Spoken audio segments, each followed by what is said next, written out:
Have you ever wondered which skills will still matter 10, 20, or even 30 years from now? The future is uncertain. Technology moves fast. Jobs change, industries shift, and new problems appear that nobody expected. Yet, there are certain habits and abilities that keep working, no matter how the world changes. If you build those skills now, you make yourself more useful, confident, and resilient in any future. Welcome to Better Self. We help you improve your English while growing the habits and mindsets that make life better. In this video, we will explore the essential skills to future-proof your life and work. Each chapter will give clear, practical advice, stories you can remember, and small actions you can start today. Listen, learn, and imagine these skills as tools you carry in a small, strong backpack, ready for any trip ahead. Chapter 1. Adaptability. The skill of bending without breaking. Adaptability is the quiet superpower that helps people survive and thrive when things change. Think of a bamboo forest during a storm. The bamboo bends with the wind, it does not snap. After the storm, the forest stands tall again. Adaptability works the same way. When plans fail, or when your job changes, the adaptable person does not break. They bend, adjust, and keep going. To understand adaptability more clearly, let me tell you about Ana, a teacher from Spain. Ana taught English in her hometown for 10 years. She loved her classroom, her routine, and the small rituals she had with students every morning. Then, the school closed unexpectedly because of budget cuts. For many people, this would have been a crisis. But Ana used adaptability. She began asking herself questions instead of panicking. What do I like most about teaching? How else can I use my skills? She started tutoring online, learned to use video platforms, and slowly built an international group of students. After a year, she was not just teaching. She was creating online courses, writing short ebooks, and speaking in virtual workshops. The loss of a job became the start of a new career because she was willing to change. Adaptability is not the same as being indecisive. It is not about giving up your values. Instead, adaptability is a calm willingness to shift your methods and plans when new information arrives. Imagine you are sailing across a sea and a new storm appears. Adaptability is adjusting your sails and course to use the wind instead of fighting it. It means learning when to follow plan A, when to switch to plan B, and when to accept that you need a completely new plan C. You can practice adaptability in small, safe ways. Start with small experiments. Change one part of your day. Take a different route to work. Try a new recipe. Rearrange your schedule for a week. Notice how you feel when plans change. Reflect on what thoughts pop up. Do you feel fear, frustration, or curiosity? One helpful exercise is to keep a short notebook.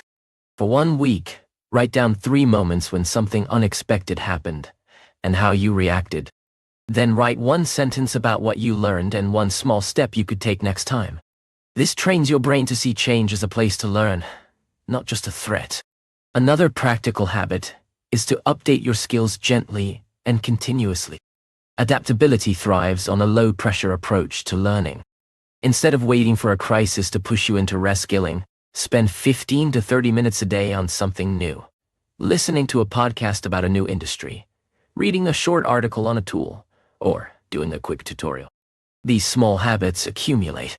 When big change comes, you will have the confidence to try new tools and ideas because you already experimented with them. A final, powerful part of adaptability is curiosity. Curious people ask better questions. They search for patterns, for clues about what will come next, and for ways to combine old skills with new demands. Curiosity keeps you alert and creative.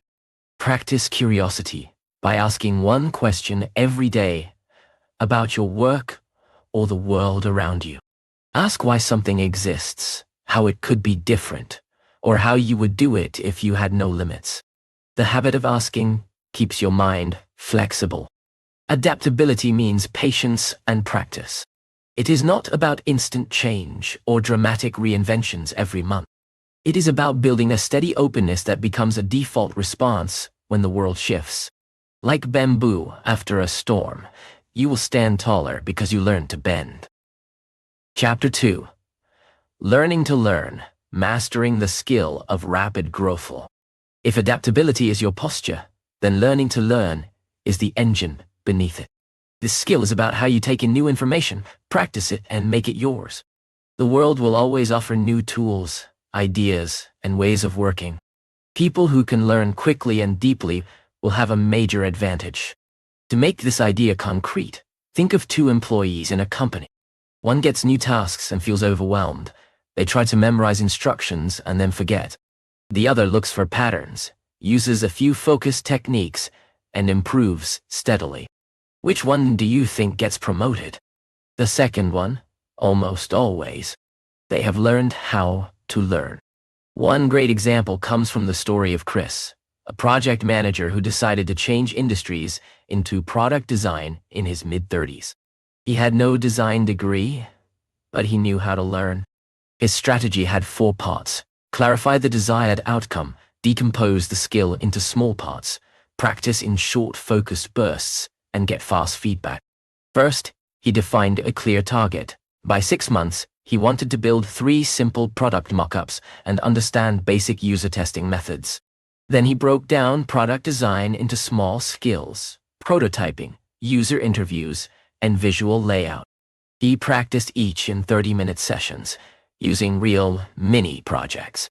He sought feedback from designers online and from a small local group.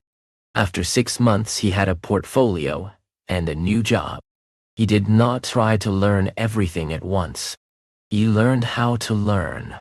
This method works because our brains remember what we do, not what we read. Active practice, combined with reflection and feedback, creates durable knowledge. Here are clear habits you can adopt. First, use the goal decompose practice feedback loop. Start with a clear, measurable goal. Then break complex skills into smaller parts that you can practice in 20, 60-minute sessions. Add feedback quickly. Use mentors, peers, or tools that tell you what you did right and where you can improve. Second, space and vary your practice. Doing the same thing every day, in the same way, gives limited results. Instead, practice in intervals across days. Return to a skill after a break and try it in a slightly different context. This technique, called spaced repetition, helps memory and transfer to real situations. Third, teach what you learn. When you try to explain a concept to someone else, you test your understanding. Teaching reveals gaps and makes the knowledge clearer. You could write a short blog post, record a 5-minute voice note, or explain the idea to a friend in simple terms. Fourth, be strategic with your resources. Not all learning materials are equally valuable. Choose high-quality inputs that match your goal. Books, short courses, or mentors who are experienced and practical. Avoid long, unfocused information that feels impressive but does not improve your skills. A useful reflection to add here is to notice your learning mindset. Do you see abilities as fixed, or do you believe you can get better with effort? The growth mindset, believing that your skills can improve, changes how you face challenges. It makes errors into feedback, not judgments. If you find yourself stuck, ask, what small, useful action can I take right now to improve? Then take that action within the next 24 hours. This habit keeps learning alive. Try a simple daily routine that reinforces learning how to learn. Spend 10 minutes each morning planning one focused practice for the day. Spend 20 minutes in the afternoon practicing it. Spend 10 minutes in the evening reflecting. What worked? What surprised you? What you will change tomorrow? Over time, this rhythm builds powerful competence. Learning to learn gives you longevity. When skills change, your ability to adapt and master new things will be more valuable than any single technical skill you have today. Invest in the process, not just the content, and you will be ready for whatever comes next. Chapter 3. Digital Literacy. Knowing the tools without being overwhelmed. Digital literacy sounds technical, but at its heart, it is practical and human. It means understanding how digital tools work and how to use them to solve problems without becoming overwhelmed by every new app or gadget. Imagine digital literacy as the map and compass for a giant digital landscape. You don't need to know every street. You need to read the map, find good paths, and know how to avoid traps. For most people, digital literacy is not about becoming a programmer, though programming helps. It is about using the tools to communicate, automate, analyze, and protect your life and work.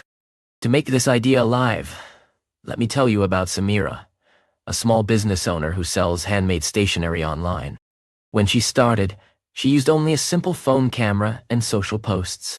As sales grew, she saw opportunities to scale, but felt lost in a sea of tools. Payment platforms, email lists, inventory sheets, and analytics dashboards. She made one strong choice: learn core digital skills in order of impact, not in order of trendiness. Samira learned to use a simple inventory spreadsheet, an email marketing tool with a basic template, and a payment processor that integrated with her shop.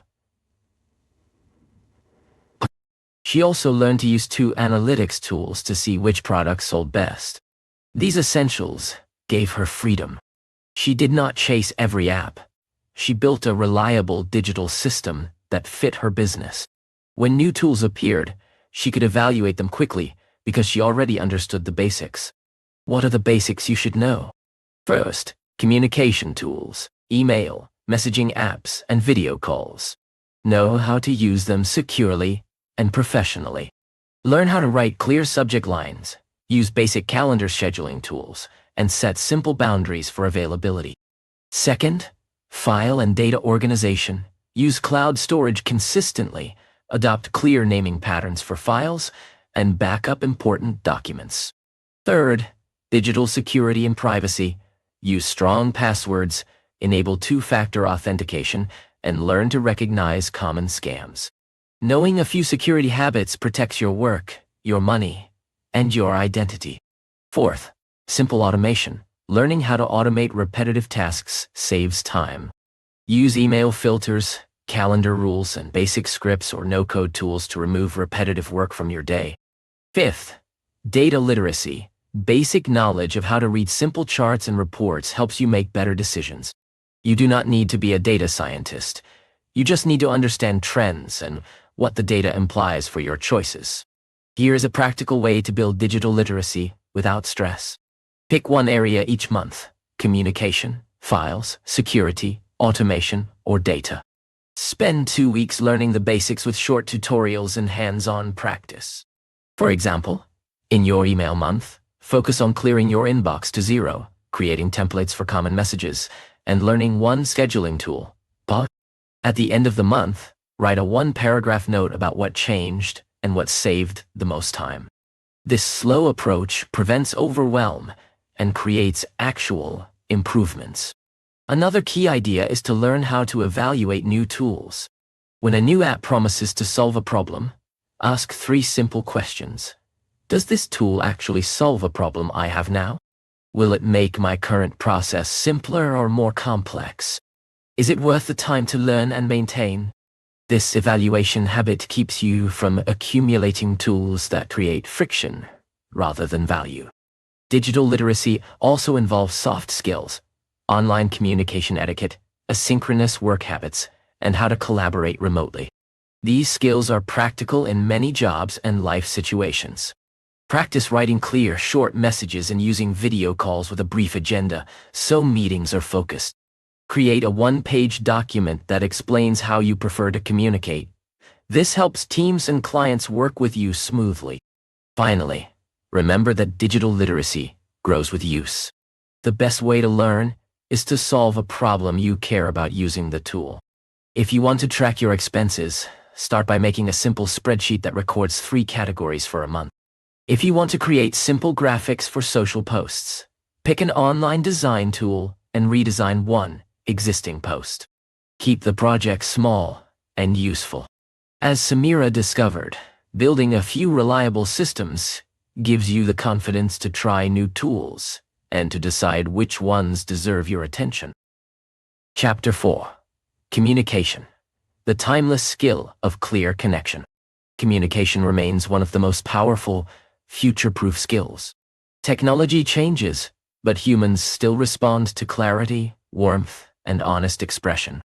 Good communication helps you lead projects, build relationships, persuade, and connect people.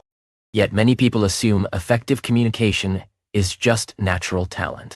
The truth is, it is a skill you can practice and improve, and it becomes more valuable as work gets more distributed and complex. Imagine a bridge between two islands. If the bridge is shaky, people avoid it, messages get lost, and projects stall. If the bridge is strong and well marked, people travel easily, share ideas, and create value. Communication builds that bridge. To make this practical, think of 3 pillars: clarity, empathy, and structure. Clarity means knowing the purpose of your message and being direct. What do you want your listener to know, feel, or do? Write the core point in 1 sentence before you speak or send a message. Then, support it with 2 or 3 clear facts or examples.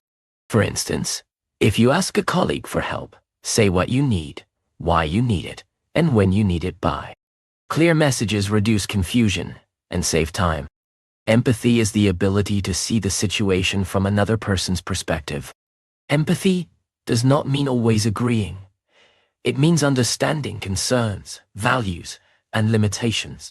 In communication, empathy shows up as listening and asking good questions. When you speak, briefly acknowledge the other person's point of view. Wall.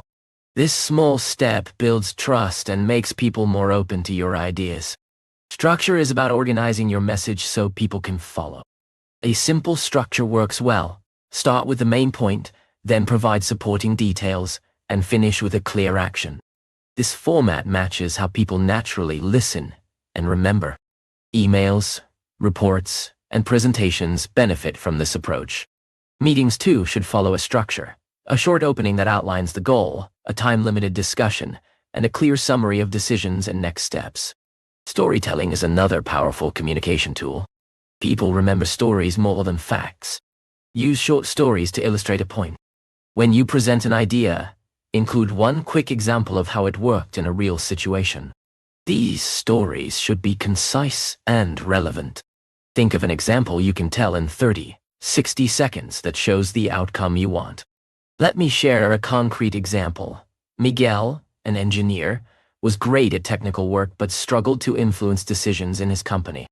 He realized that his emails were dense and technical, and his meetings lacked clear asks. He began using the 1-sentence rule. Start emails with 1 clear sentence that states the purpose and action required.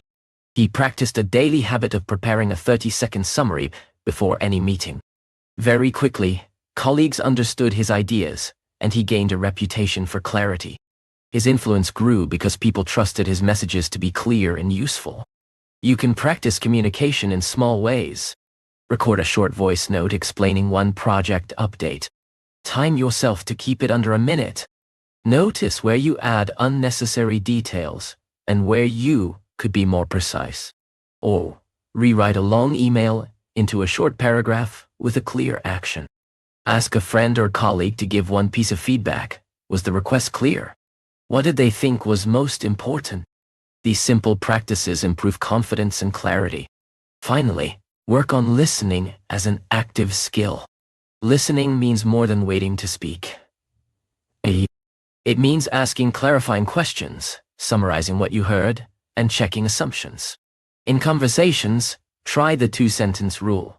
After the other person speaks, summarize their point in 2 sentences before adding your perspective.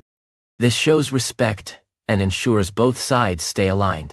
Communication is future-proof because human connection will always matter. Tools will change how we communicate, but not why. When you build clarity, empathy, and structure into your daily messages, you make your ideas powerful and your relationships stronger. Chapter 5. Critical Thinking. Making Better Decisions in a Complex World. In a fast-changing world, the ability to think clearly is priceless. Critical thinking is not just criticism. It is the skill of evaluating information, spotting assumptions, and making reasoned choices. The future will be full of noisy information, algorithms, headlines, and confident opinions.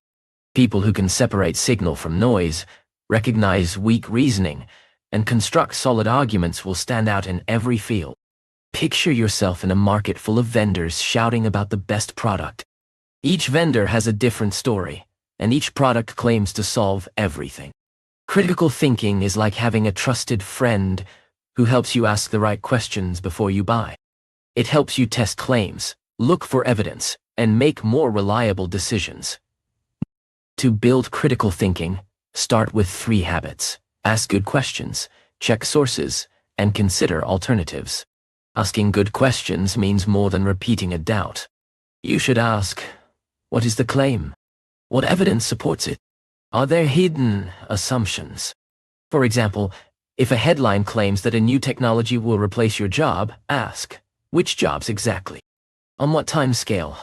What evidence supports that claim?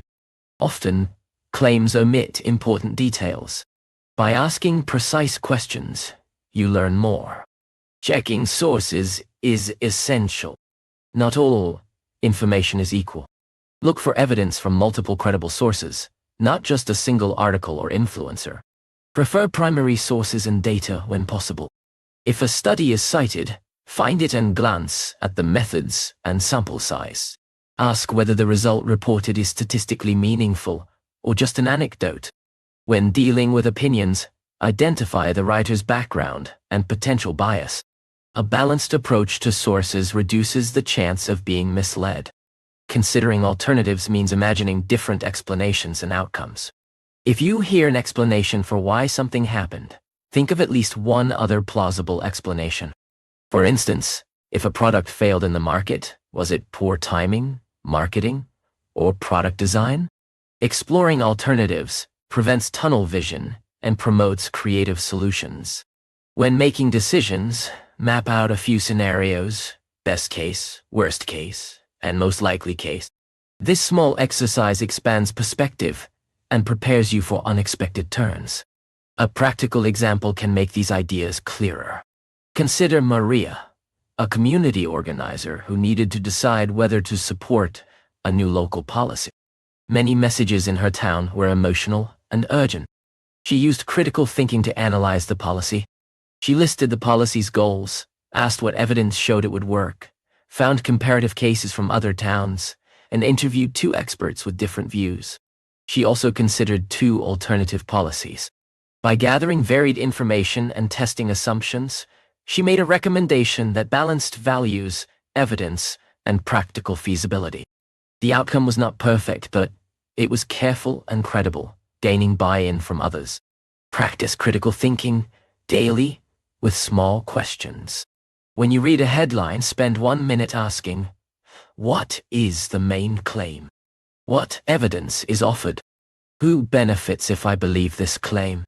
Or challenge a personal decision by listing the assumptions behind it. If you're changing jobs, ask, what assumptions am I making about growth, money, and satisfaction? Where is my evidence? Another useful tool is to slow down important decisions. Our brains prefer quick answers, but complex issues need reflection. Create a decision checklist for important choices. Define the objective, list assumptions, gather 2 to 3 sources of evidence. Consider 2 alternatives, and decide within a time window that balances speed with care. This checklist reduces impulsive mistakes and makes your choices more reliable. Critical thinking is not about cynicism. It is about curiosity, carefulness, and humility. It requires the confidence to ask questions and the openness to revise your view when new evidence appears. In a noisy future, this skill will help you rely on truth, make better choices, and guide others toward clearer thinking. Chapter 6. Emotional Intelligence, Leading Yourself Through Ups and Downs. Emotional intelligence, often called EQ, is the skill of understanding your emotions and the emotions of others. It helps you manage stress, build relationships, and communicate effectively. In the future, as work becomes more collaborative and human-centered, emotional intelligence will be a key differentiator. Machines can analyze data, but they do not feel. The people who can manage their emotions and connect with others will lead teams, create trust, and make better decisions. Consider the story of Jay, a product lead who faced a sudden project failure. A core feature had bugs at launch, and the team felt blamed and demoralized. Some managers responded with anger, calling for blame and speed. Others retreated into silence. Jay chose a different path. First, he recognized his own emotional reaction, frustration and fear of losing credibility. Then he noticed the team's feelings, shame, anxiety, and confusion.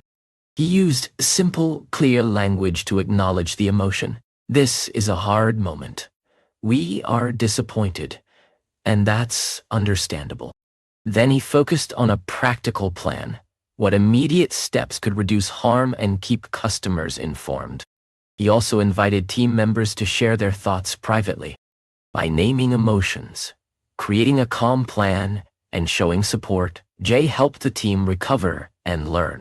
The result was not perfect, but it was strong. The team fixed the problem and became more resilient. Emotional intelligence rests on 3 abilities: self-awareness, self-regulation, and social awareness. Self-awareness is noticing your emotions and their triggers. You can build it by pausing and naming feelings.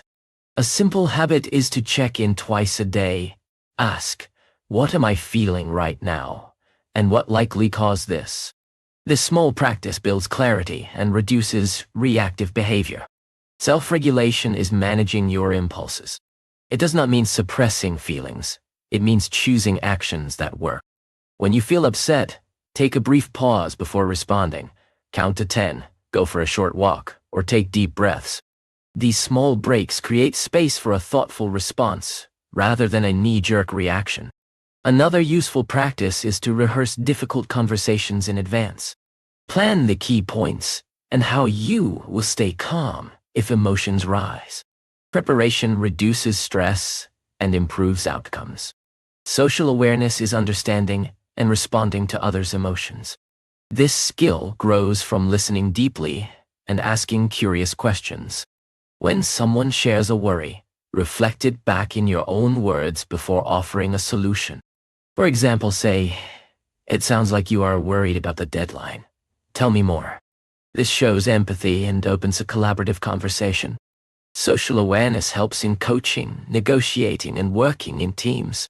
You can practice emotional intelligence in short exercises. One exercise is the 3-minute reset. When you notice stress building, stop for 3 minutes. Breathe slowly. Notice your body sensations and name one feeling. Then make a small intentional choice. Send a calm message, change your environment, or take a 5-minute break. Over time, these resets build better emotional habits. Another practical habit is to create a feedback routine. Ask 2 trusted people for gentle feedback about how you respond under pressure. Keep the question simple. When I am stressed, what do I do that helps? And what do I do that makes things harder? Listen openly and use one small suggestion to practice for a week. Feedback accelerates growth because it reveals blind spots you may not notice. Emotional intelligence is not soft, it is strategic. It improves decision-making, strengthens relationships, and helps teams perform under stress. When you can name emotions, regulate your responses, and respond empathetically to others, you become a stabilizing force in any environment. This skill will carry you forward no matter how technology and jobs change. Chapter 7. Creativity and Problem Solving. Making new paths from old materials. Creativity is not only for artists. It is a practical skill for generating new solutions when old approaches fail. Problem-solving uses creativity to combine ideas, test possibilities, and find ways forward. As automation handles routine tasks, creative problem-solving becomes more valuable because it relies on human imagination, judgment, and synthesis. Imagine you are given a few pieces of wood, a rope, and a broken wheel. You can either see waste or an opportunity to build something new. Creativity sees combinations and possibilities you did not notice at first. To develop this skill, practice reframing and small experiments. Take the story of Lena, who worked in customer support for a tech company. She noticed repeated questions about a feature, which took time to answer. Instead of only answering tickets, she experimented. She created a short, friendly video showing how to use the feature and added screenshots to the help center. She asked a few customers for feedback. The video reduced repetitive tickets and improved customer satisfaction. Lena's creativity turned a problem into a small, practical resource that scaled. Creativity is built on 3 habits: divergent thinking, convergent thinking, and prototyping. Divergent thinking is generating many ideas, even silly ones. Give yourself a time-limited exercise. Write 30 possible solutions to a single problem in 15 minutes. The goal is quantity, not quality. This flood of ideas helps break fixed patterns. Convergent thinking is selecting and refining the best ideas. Use simple criteria: feasibility, cost, impact, and choose 1 or 2 ideas to test. Prototyping is making quick, low-cost tests. If an idea looks promising, build a small version that tests the core assumption. Prototypes do not need to be perfect. They need to help you learn. Another method is to borrow from other fields. Many breakthroughs happen when someone applies a solution from one domain to another. For example, restaurants adopted airline-style reservation systems to manage waitlists. To practice this, read outside your field, design, psychology, or history, and ask how those ideas apply to your problems. Creative problem-solving also requires tolerance for failure. Most experiments will not succeed fully, and that is the point. Each failure teaches something. Keep a short learning log. 1 paragraph for each experiment describing what you tried, what you learned, and what you will try next. Over time, you will see patterns and develop better intuition. You can practice creativity each week with a small project. Pick a tiny, annoying problem, like how to make your morning routine smoother, and brainstorm 10 solutions. Choose 1 to test for a week. Observe what changes and write a brief note about the result. Small experiments build creative confidence. In a future where many tasks become predictable, creativity will let you design new roles, services, and businesses. It helps you see opportunities early and turn them into real value. Creativity and problem-solving are skills you can grow deliberately, and they pay off in surprising ways. Chapter 8: Collaboration and Teamwork, Building Strength with Others. No one builds the future alone. Collaboration and teamwork are skills of working effectively with others toward a shared goal. In many workplaces, success depends on coordinating across disciplines, time zones, and perspectives. The best collaborators are not the loudest voices. They are the people who connect ideas, align priorities, and create trust. Imagine a symphony orchestra. Each musician plays a different instrument. The music becomes beautiful when they listen to one another, follow a shared score, and respond to the conductor's cues. Teams work like this. Collaboration requires clear roles, shared goals, and practices that help people coordinate. Consider the example of a small startup that created a new app. The product team, designers, engineers, and customer success all had different priorities. Instead of meeting constantly and arguing, the team adopted a weekly structure, a short cross-functional sync, where each team shared a 1-minute update and one pressing need. They also used a shared board for tasks and a clear decision protocol for who decided what. These simple structures reduced confusion and allowed faster progress. Collaboration improved not because people were more motivated, but because they had better systems to coordinate. Effective collaboration requires 4 skills: clarity of purpose, defined roles, feedback loops, and psychological safety. Clarity of purpose is about aligning on the why and the what. Spend time at the start of a project defining the desired outcome and the measures of success. This alignment helps teams prioritize when trade-offs appear. Defined roles prevent duplication and resentment. Make clear who owns which decisions and who supports them. This does not mean rigid silos. It means clarity about responsibilities. A short, racy-style phrase, who is responsible, accountable, consulted, and informed, works well when adapted simply. Feedback loops are regular check-ins where teams inspect progress and adapt. Keep them short and focused. Use concrete questions. What did we accomplish? What stopped us? What will we try next? These loops create learning and reduce surprises. Psychological safety is the environment where people feel safe to speak up, share bad news, and admit mistakes. Leaders create safety by listening, acknowledging concerns, and avoiding public blame. Encourage small acts, invite dissenting views in meetings, and thank people for raising problems early. Over time, this practice builds trust and speed. Collaboration also benefits from strong communication skills, clear updates, agendas for meetings, and an emphasis on outcomes rather than activity. Remote collaboration adds a layer of complexity. Use asynchronous tools for updates and reserve synchronous time for difficult discussions. Set norms for response times and meeting etiquette to avoid burnout. To practice collaboration, join a small team project outside work, volunteer, a community group, or a learning cohort. Notice how roles are agreed upon, how decisions are made, and what habits help the group move forward. If you lead, try one experiment. At the start of the next project, ask the team to write a one-line shared goal and one concern. Keep these visible and revisit them weekly. This small ritual aligns focus and reduces confusion. Teams that collaborate well are adaptable, creative, and resilient.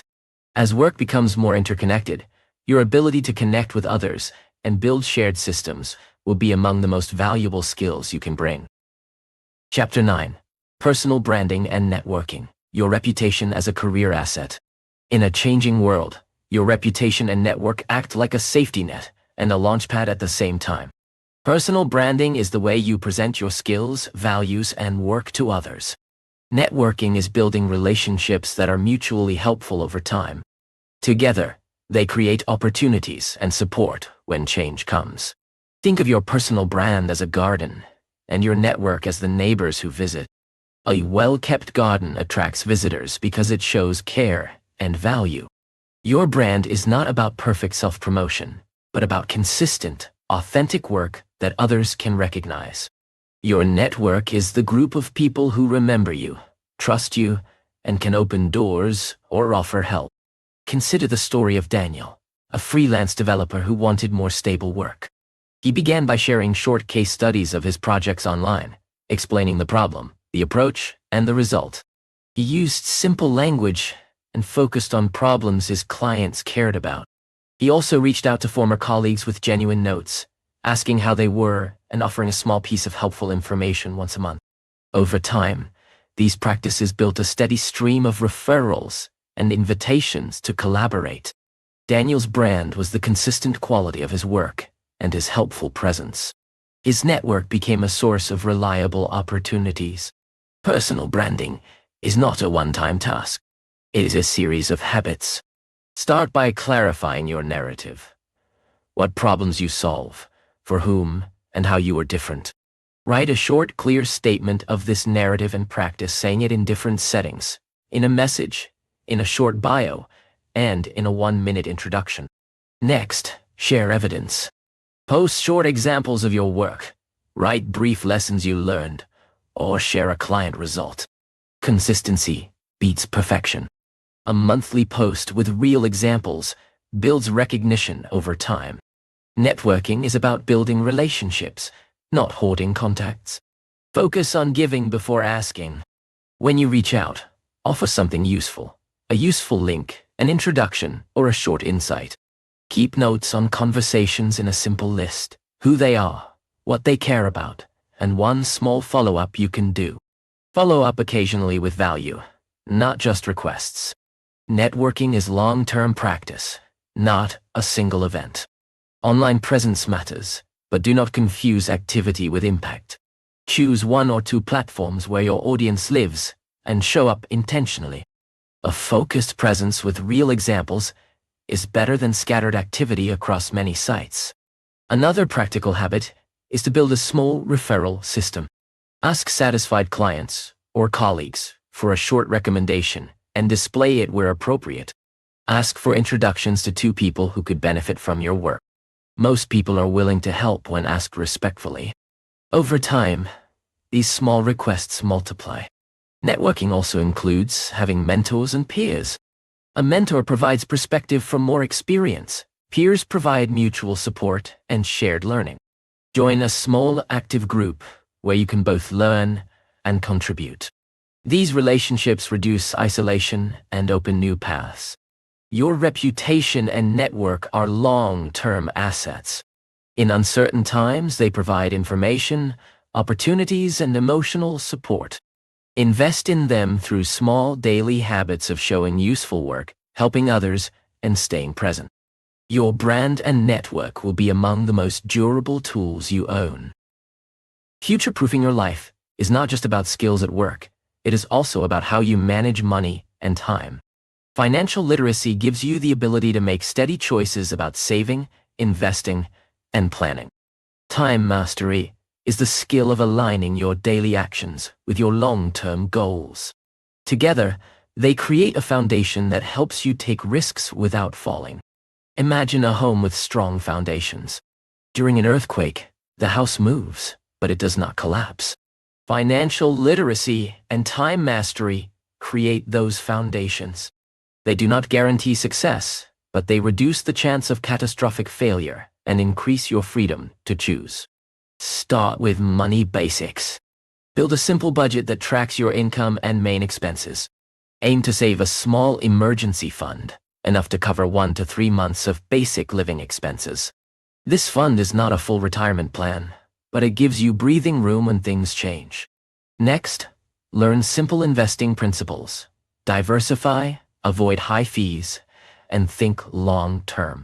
You do not need complex strategies.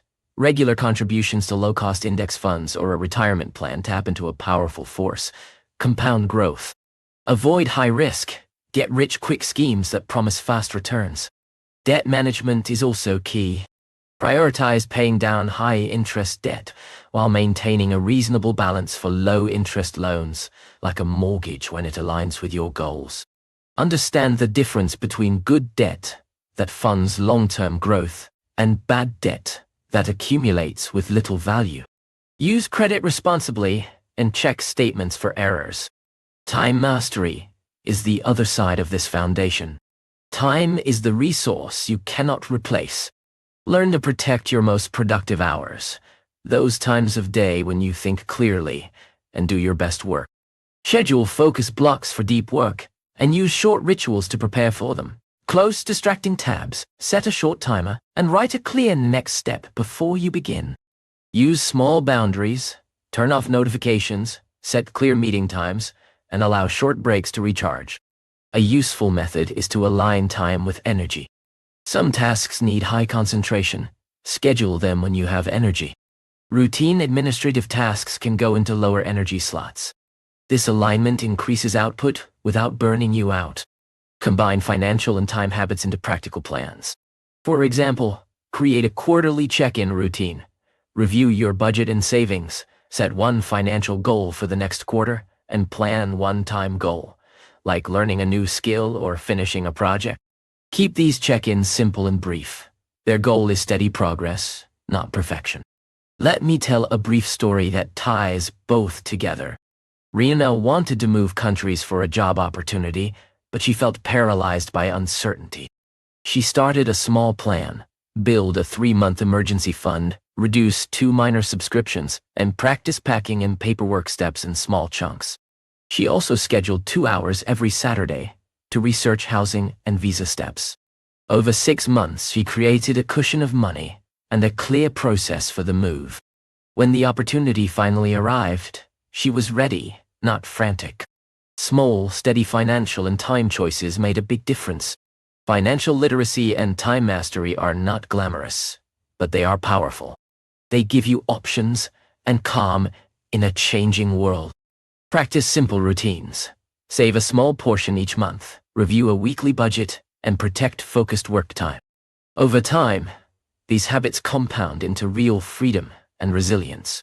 We have covered 10 essential future-proof skills: adaptability, learning to learn, digital literacy, communication, critical thinking, emotional intelligence, creativity, collaboration, personal branding and networking, and financial literacy combined with time mastery.